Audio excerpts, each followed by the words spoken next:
ইয়া আল্লাহ, উত্তরা বিমান দুর্ঘটনায় যারা শহীদ হয়েছে মাওলা, তাদেরকে তুমি শহীদ হিসেবে কবুল করো। যারা আহত হয়েছে আল্লাহ, তাদেরকে তুমি নেক হায়াত দান করো। আজকের এই বিমান দুর্ঘটনায় অলরেডি আমরা জানতে পেরেছি 5 জন নিহত হয়েছে। আমরা সকলের স্মরণে আজকে 1 মিনিট নীরবতা পালন করতে চাচ্ছি।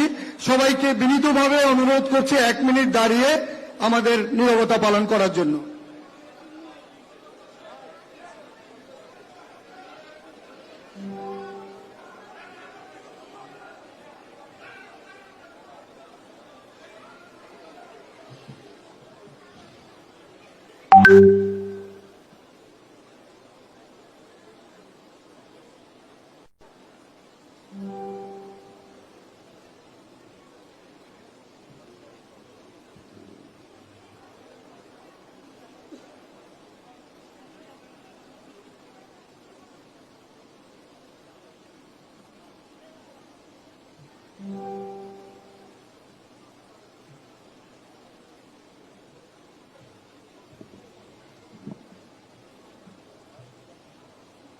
ধন্যবাদ, সবাইকে বসার জন্য অনুরোধ করছি।